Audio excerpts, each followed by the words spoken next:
Dia kata alhamdulillah, nama dia Alim Lee. Dia baru 10 tahun masuk Islam.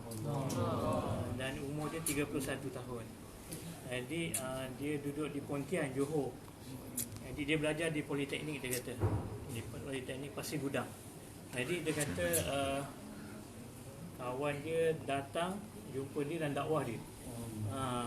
Bisu juga. Dakwah dia dan dia telah masuk Islam. Dan tuan-tuan yang mulia, dia tak sebutlah tapi saya cerita. Dan bila dia masuk Islam, maka mak dia telah halau daripada rumah. Mak dia kata apa tuan-tuan yang mulia? Mak dia kata kalaulah dia ni satu orang yang boleh dengar dan satu orang datang Islam, cerita agama tentang dia dan dia masuk Islam, mak dia boleh terima. Tapi dia kata macam mana kadang-kadang dia pekak, tak boleh cakap. Kemudian satu orang jumpa dakwah dia masuk Islam. Ni mak dia tak boleh terima. Dan dia kata apa tuan-tuan mulia, dulu dia masuk Islam, kemudian mak dia telah halau dan mak dia telah bagi dua pilihan. Mak dia kata sama ada kau nak pilih agama baru ataupun kau nak tinggalkan keluarga ni. Maka dia pilih apa? Dia tinggalkan keluarga. Begitu kuat tuan-tuan yang mulia kan. 10 tahun dia baru masuk Islam dan dia duduk dengan kawan-kawan dia lah dekat pelajar-pelajar politeknik kat rumah sewa sana.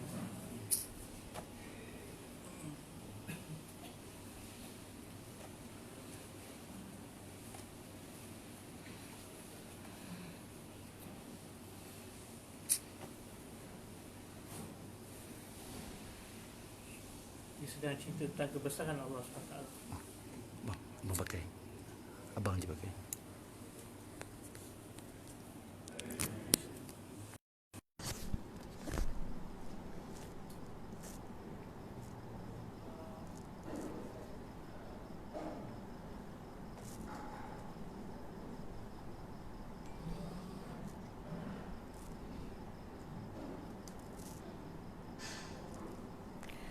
Dan tadi saya terlupa, dia bagi tahu sepanjang dia buat usaha dakwah, dia telah keluar 7 kali 40 hari dan dia telah keluar 4 bulan satu kali di India, Pakistan dan Bangladesh.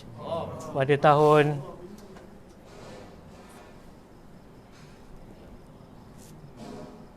pada tahun 2012 dia telah keluar 4 bulan IPB dengan kawan rakan-rakan dia yang bisu lah.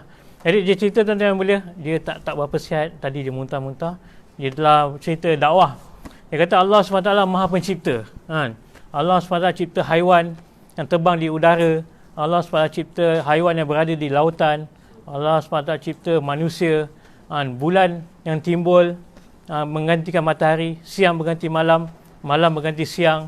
Haiwan yang berada di darat, di lautan, di udara. Dia kata Allah SWT cipta semua perkara. Sungai yang mengalir dari dulu sampai sekarang tak kering-kering. Allah SWT yang uruskan semua pentadbiran ni. Dan Allah SWT ciptakan apa? Ciptakan matahari yang panas. Matahari yang panas kadang-kadang kita pergi tempat sejuk, matahari yang ada yang sama tapi kita rasa sejuk. Jadi semua yang berada di alam ni dia kata ciptaan Allah SWT. Allah SWT ciptakan ular. Allah SWT ciptakan ular, dia kata tak ada kaki tapi Allah boleh bagi jalan. Allah SWT cipta, dia kata Allah SWT ciptakan semua perkara ni untuk kita renung akan kebesaran Allah SWT.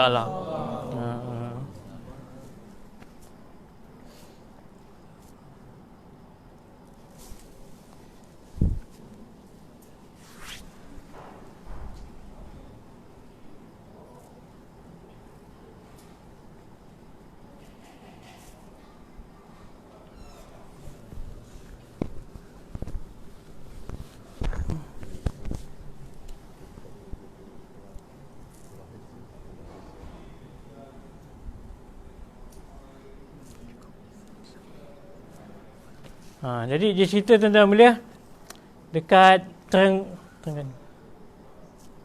Dia kata dekat Terengganu dulu pada tahun 80-an, sekitar 86 macam tu, pusat penyelidikan penyu di Terengganu. Dia telah buat satu penyelidikan atas penyu. Ni bentuk penyu.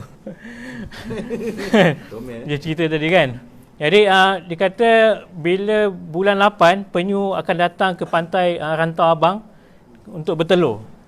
Jadi pusat penyelidikan penyu Terengganu telah hantar beberapa orang pegawai untuk buat kaji selidik. Maka sebelum penyu ni dah menetas dan keluarkan telur, sebelum penyu ni masuk dalam laut, dia kata penyelidik itu telah tampal satu pelekat keras yang menunjukkan bahawa ini adalah kajian kerajaan Malaysia. Dan dekat situ ada nombor untuk dihubungi. Maka penyu ni telah masuk dalam laut. Maka beberapa bulan kemudian negara Jepun telah hubungi kerajaan Malaysia dan bagi tahu penyu kajian kamu sekarang ada kat Jepun. Allah. Dan beberapa bulan kemudian selepas tu Amerika pula telefon bagi tahu yang penyelidikan kamu sekarang ada kat Amerika. Allah. Dan beberapa bulan selepas tu di Kepulauan Fiji. Penyu yang sedang kamu kaji ni sekarang ada kat Kepulauan Fiji.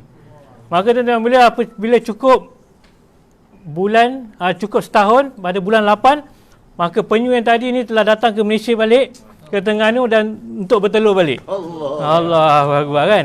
Jadi kata tuan-tuan dalam keadaan penyu ni tak tahu apa-apa. Tak tahu ilmu tentang maritim, tak tahu ilmu batu nautika, ilmu bearing. Tetapi tuan-tuan dia telah pergi ke negara dan akhirnya balik kat Malaysia balik. Siapa yang takbir ni tuan-tuan belia? Allah. Siapa yang pelihara dia kata Allah. Dan apa terjadi pada telur dia pula? Kita dengar sambungan.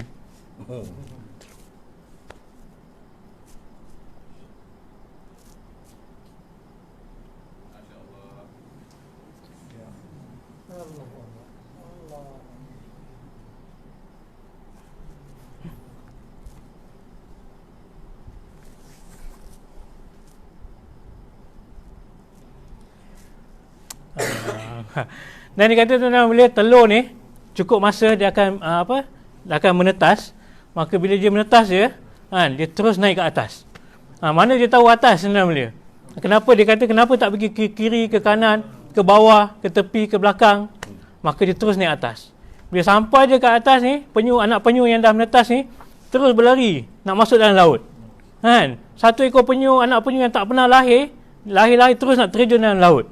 Ini asbab kematian. Kenapa dia tak pergi ke kiri pantai, ke kanan pantai atau pergi ke darat? Tuan-tuan mulia, dia terus masuk dalam laut. Sebab apa tuan-tuan dia kata sebab Allah perintah, wahai penyu, kejayaan kamu dalam laut. Allah. Dekat situ ada abang kamu, ada bapa kamu, ada ibu kamu. Dia kata kalaulah kamu nak melawan takdir aku, kamu nak pergi kat darat maka kamu akan gagal. Kamu akan dimakan oleh binatang, akan dimakan oleh haiwan-haiwan yang lain. Maka anak penyu cepat-cepat berlari masuk dalam laut. Sebab apa tuan-tuan mulia? Perintah Allah bagi tahu kejayaan kamu dalam laut. Begitu dia kata tuan-tuan mulia, kejayaan manusia ini Allah telah tetapkan dalam agama. Kalaulah manusia dia rasa dia nak hidup selain daripada kehidupan agama, maka dia akan gagal. Macam mana penyu tadi tuan-tuan mulia. Jadi tuan-tuan mulia Allah SWT, daripada zaman dulu sampai sekarang Nabi-Nabi membuat seruan bahawa kejayaan manusia dalam agama. Inilah kejayaan manusia yang sebenar tuan-tuan mulia. Kehidupan dia kat dunia, walau apa saja keadaan dia buat kehidupan agama dan kehidupan dia, maka dia adalah orang yang berjaya di sisi